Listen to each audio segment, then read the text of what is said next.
दोस्तों अब ऐसा लगता है कि शायद अब लोन धारकों के जिनके लोन डिफॉल्ट हो गए हैं अब उनके अच्छे दिन आ गए हैं शायद।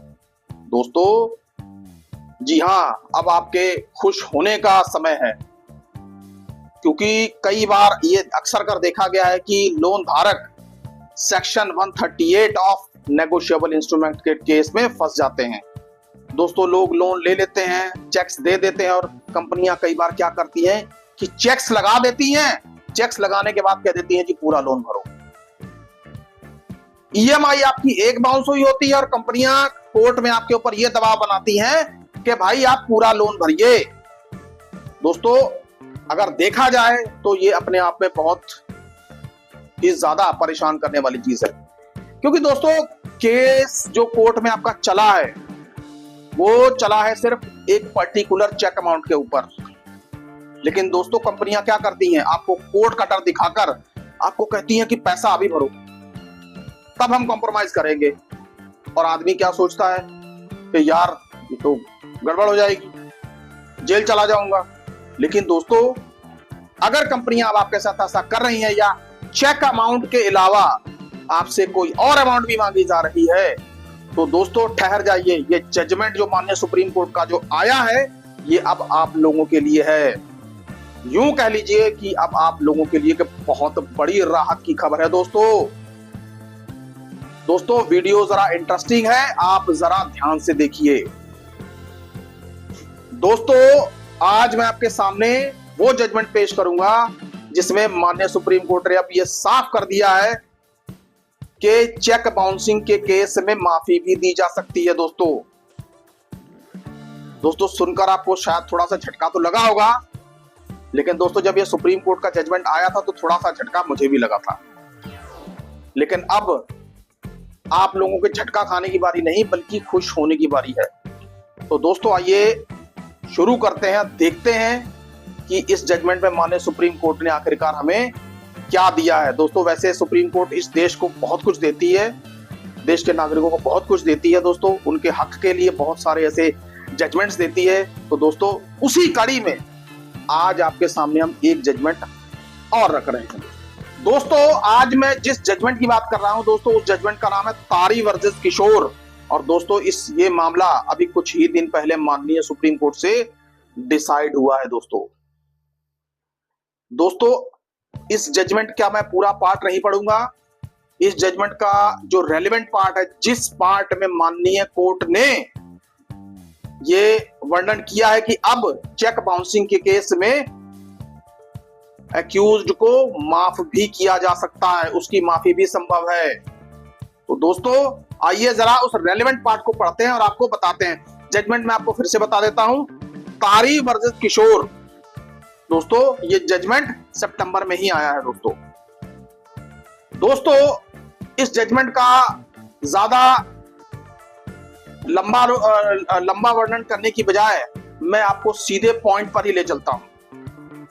दोस्तों इस छोटे से पैराग्राफ में माननीय सुप्रीम कोर्ट ने वो कुछ दिया है जो अब आपके लिए एक राहत का कार्य बन सकता है। दोस्तों जो सुप्रीम कोर्ट का जो जजमेंट है उसके पैरा नंबर 39 में जो माननीय सुप्रीम कोर्ट ने जो कहा है दोस्तों पहले जरा ध्यान से सुनिए। जो इसमें लिखा है वो मैं इस सारा इंग्लिश में होगा, इंग्लिश में बोलूंगा और उसका हिंदी ट्रांसलेशन भी कर दूंगा, आपको हिंदी में समझा दूंगा। जरा सुनिए दोस्तों, माननीय कोर्ट ने क्या कहा। The court is of the view that if the accused is willing to pay in the accordance with the aforesaid guidelines, the court may suggest to the parties to go for compounding.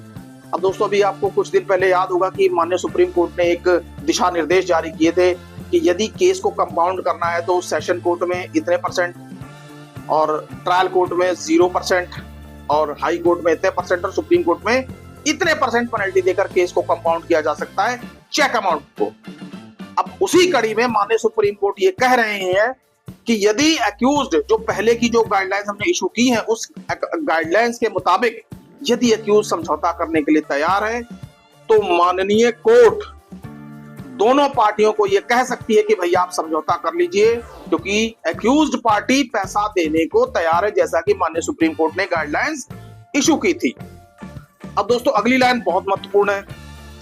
if for any reason the financial institution oblique complainant asks for payment other than the check amount or settlement of entire loan or other outstanding dues, then the magistrate may suggest to the accused to plead guilty. अब दोस्तों यहां पर माननीय supreme court ने एक बहुत बड़ी बात कही है। माननीय सुप्रीम कोर्ट यह कह रहा है कि अगर वित्तीय कंपनियां या कंप्लेनेंट एक्यूज से चेक अमाउंट से अलग कोई और अमाउंट की मांग करते हैं, कि जैसे मान लो कंपनियां कह देती हैं कि चेक तो लगा है 10,000 का लेकिन लोन था 2 लाख का, कंपनियां कहें कि जी नहीं आप पूरा का पूरा 2 लाख का लोन ही सेटल करिए। तो दोस्तों ऐसे में माननीय सुप्रीम कोर्ट ने यह कहा है कि जो ट्रायल कोर्ट है वो ये कर सकता है कि वो एक्यूज से कह सकता है कि आप अपना अपराध स्वीकार कर लीजिए, प्लीड गिल्टी करिए। लेकिन दोस्तों जरा रुकिए, आगे तो बहुत ही ज्यादा इंटरेस्टिंग है। अच्छा, प्लीड गिल्ट करिए और उसके बाद जो ट्रायल कोर्ट को जो पावर्स मिली हैं, in exercise the power under section 255/2 and 255/3 of the CRPC and 278 of BNSS 23 or give the benefit under the Probation Offender Act 1958 to the accused। अब दोस्तों उसके बाद क्या होगा?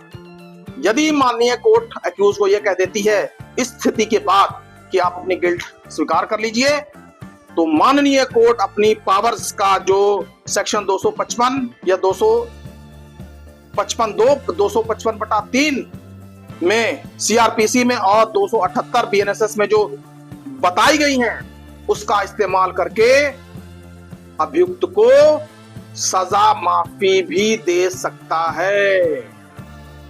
इस लाइन का ये मतलब है दोस्तों।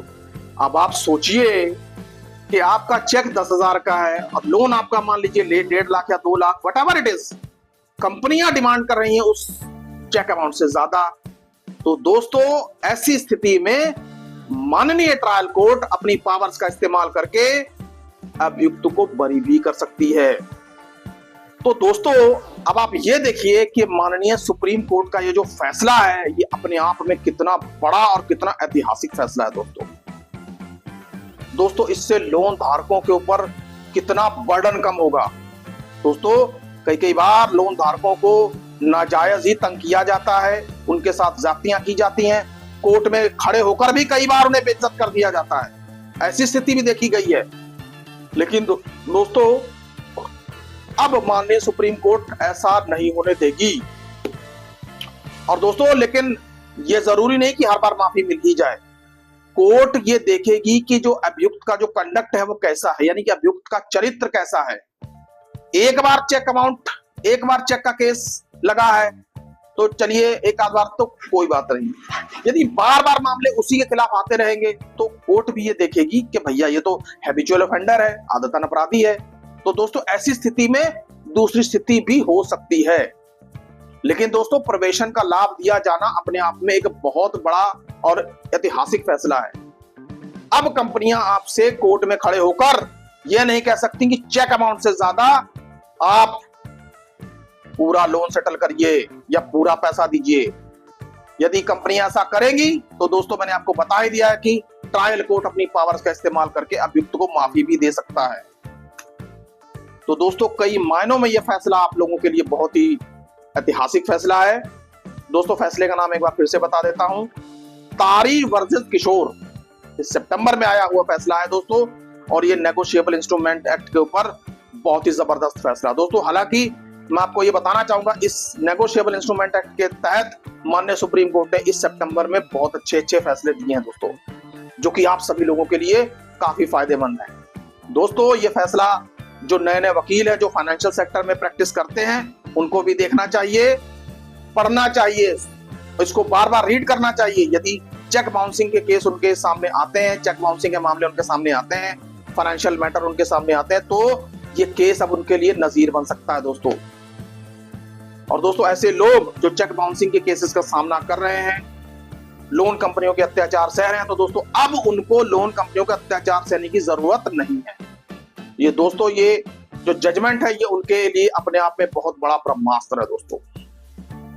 दोस्तों आज का ये वीडियो माननीय सुप्रीम कोर्ट के एक जजमेंट के ऊपर था, जहां पर प्रोबेशन पर अभियुक्त को छोड़ देने की बात कही गई है। दोस्तों आपको ये वीडियो कैसा लगा, कृपया दोस्तों इस वीडियो पर अपने कमेंट जरूर दें। दोस्तों कमेंट आप किया कीजिए ताकि एक हेल्दी रिलेशन बना रहता है। दोस्तों सुखी रहिए, स्वस्थ रहिए। जय हिंद, जय भारत।